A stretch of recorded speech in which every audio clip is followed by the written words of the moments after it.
Hey, Emmy fans, who's going to be nominated on July 28th? And then who's going to win in September? I'm Tom O'Neill with Gold Derby here with Eric Deggans from NPR and Joyce Ang, my colleague from Gold Derby. And Eric, we're going to start with you. I think the tightest race is Best Comedy Series. And let me just set this up here. 2 years ago, Mrs. Maisel won, and then its fellow, or I should say, its sister Amazon show, Fleabag, beat it last year. Fleabag's not eligible this year. Schitt's Creek was nominated last year, and now when you look at our experts' predictions at Gold Derby, it's back and forth between these two. First of all, do you agree that it's between the two, and then how do you size it up? Well, first of all, I don't like the fact that you're making me go before Joyce because, like, she's amazing, and she always gets it right. So whatever I say, if it's the opposite of what she says, then just discount it completely. But at any rate, I think this Emmy race is going to be interesting because there's a sense that because people are isolated, maybe you're not getting that groupthink that that we've seen in previous years. You know, Fleabag, I think, is a good example. It was great, and I thought it was the best comedy of last year. But it gained this momentum in the Hollywood community. Everyone was talking about that show, and you got the sense that it was kind of a shoo-in in the major awards categories, and it certainly was. Now, I think that process has been disrupted by all the lockdowns, and people have been stuck at home, and they haven't congregated and hung out and gone to parties and all that kind of stuff that we normally do in the run-up to these nominations. So I think Schitt's Creek has the edge because it aired its last season more recently than Maisel has aired, and also because it's top of mind for people in a way that I think Maisel isn't necessarily. That Maisel's season feels like it was 100 years ago because we've been through so much, in entertainment and in life in general since it aired. So that's my thoughts, but just whatever Joyce says. Okay, Joyce, what do you say? Well, I have Schitt's Creek too, so what are we going to do? So are we both wrong? I want an argument here. It's not any fun if we all agree, right? I'm not gonna say that I took a look at what she picked. But you'd be a fool not to have looked, right? Well, I mean, I do agree, Tom, with what you said earlier, that I think it's between those two shows. And I agree with what Eric just said about, being in quarantine. This is a completely different complexion to this year's race because there's literally no like person to person campaigning and, just conversations and talking about like what you're watching. So you could still do that, but it's completely different over Zoom or text or email, But yeah, Maisel feels like a whole lifetime ago, and I think Schitt's Creek, it broke through last year when no one was expecting it to. It got 3 huge nominations and a 4th in costume. In those top categories. So it already did the hard part last year, and I feel like that's when people took notice. Like if you were not watching it, if you didn't vote for it last year, and that might encourage people now. They have so much time at home to check it out. The first 5 seasons are on Netflix. Season 6, the last season, just aired, finished in April. And it was beloved by critics and fans alike. Not every show gets that, fond farewell from everyone, basically. So, I think it's going to be like a case of maybe voting for the whole series for some people if they've caught up on Netflix and like it. And it's also, with the state of the world now, it's a very loving, warm show.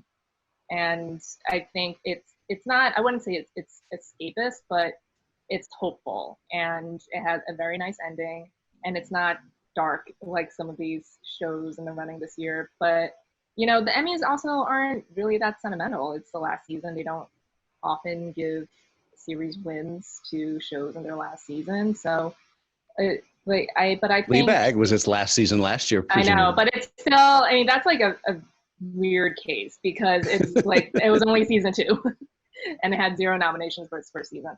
Well, but I disagree with both of you. I think that, yes, Schitt's Creek can win, but my sizing up of this race is that I'm not sure all the Emmy voters have seen it.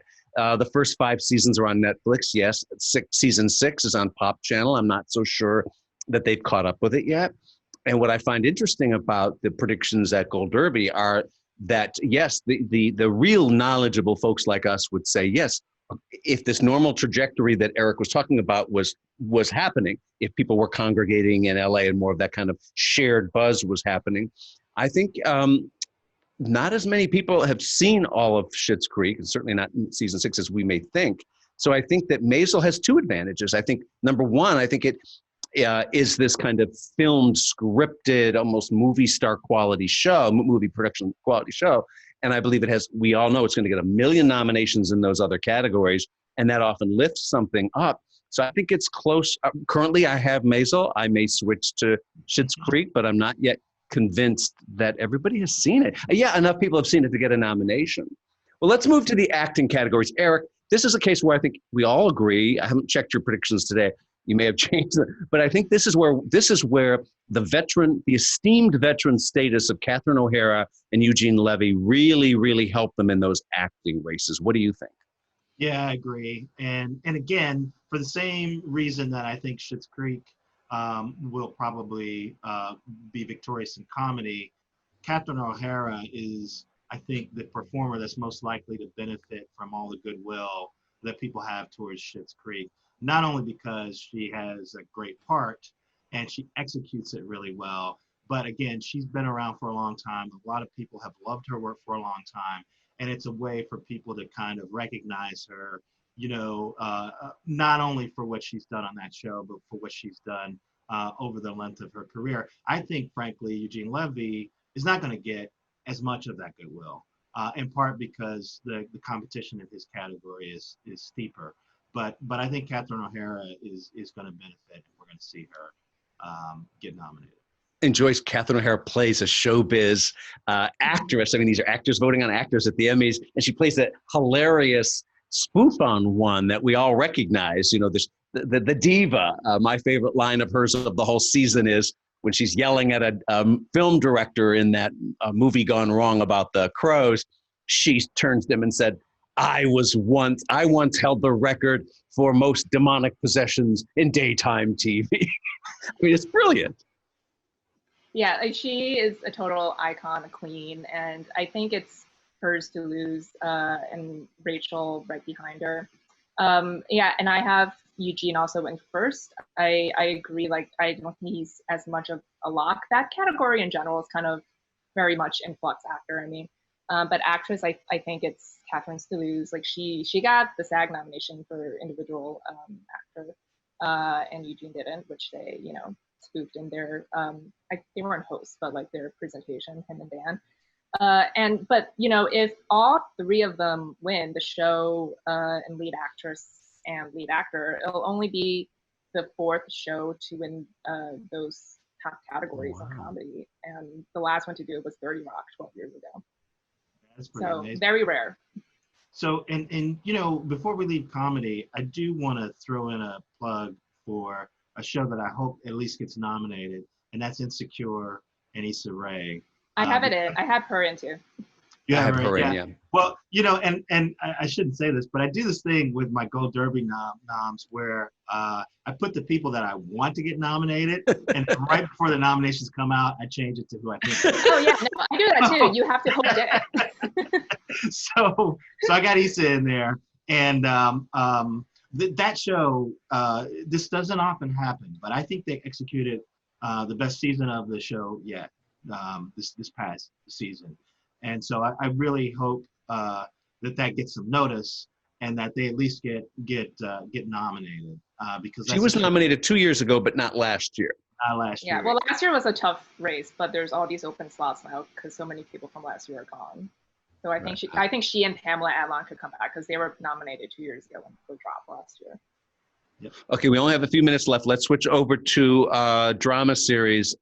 Help us here, Derek. We have Eric. We have a presumption here that Succession is out front, according to the experts. We have tons of everyone going for that, but Ozark has been on the upsurge for the last several months while it aired its finale, not for the season, etc. And the acting has been particularly strong. What do you make of best drama series? Yeah, so I mean, my sense is that, again, it's this Saul and Succession. And Saul in Succession, you say it is. Okay. Yeah. And I think because Saul had a really strong season and it aired more recently. Again, Succession's, when it was last on the air was almost a year ago. And that feels like an eternity. I mean, it's a great show. And I have it picked to win because I think it's the best show in the running.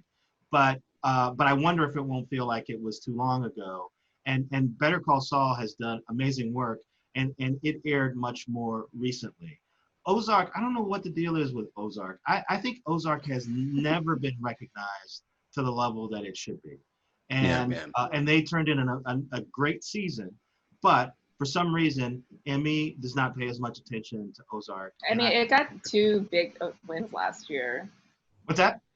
It got 2 big wins last year for Julia and the upset of the night in directing. Yeah, for Jason. Yeah, but that directing, I don't know. The directing award felt weird to me. I mean, no one predicted him, but he completely did not expect it. Jason Bateman was like, "What?" Even he. That was just classic, like Bluth face when he won. Yeah, even he didn't expect to win it. And I mean, she's great, but Laura Linney, Janet McTeer, the actor, and I'm blanking on his name, who plays Tom Pelphrey. Laura Linney's brother. What's his name? Tom Pelphrey. Yeah. I mean, those performances are amazing. So if they get nominated and if they win, that's awesome. I'm a huge fan of the show. But it just feels to me like they clock these amazing performances, and they, despite winning 2 last year, I don't think they've been nominated and won to the extent that they should. Joyce, not only Ozark versus Succession, but The Crown is in there too. What will happen in that race? Well, The Crown won SAG Ensemble, which is good news for them. Unlike Succession, wasn't even nominated. But I think I have The Crown in for that, Succession winning. And Ozark, I think, everyone agrees this was Ozark's best season yet. So I think it has a chance to win, but I think the cool factor of Succession will push it over the edge. And it sounds like I'm contradicting what I said earlier about it airing a long time ago, like with Maisel, but it's different with Succession because it, basically swept everything in the winter except for SAG. And people were still catching on. I don't really hold last year, the show not getting acting nominations against it because it really took off when season 2 was airing last summer. So I feel like people would be catching up because it's a hot show right now. And I agree. I would love for Better Call Saul to win something because it's 0 for 32. I won Rhea's viewers. Wow. So lately. But so I'm hope dicting her. I have it in 3rd just because I prefer it to The Crown. But The Crown, it surprised 2 years ago with, Claire Foy winning actress and Stephen Daldry winning directing. So I think it feels like it's one of those players that is obviously very prestigious and respected and it's very craft heavy, but I don't know if there is a lot of true passionate support for it that could take it to a series win. Yeah, the one thing I'll say about The Crown is that I think Emmy voters like Olivia Colman, and so that may help. Yeah. We are out of time. We will pick this up either closer to nominations or soon thereafter. It doesn't really matter what we think. We experts, you watching, your opinion matters too. And so do your predictions at Gold Derby. They impact our racetrack odds. So if you don't agree with us, prove that you're smarter than we are. Go to Gold Derby, make your predictions, keep them updated, and good luck on July 28th. Nobody's smarter than Joyce, so just follow it. That's not true. Can see. But we have the same things now, so what are we going to do? I know. I'm following you.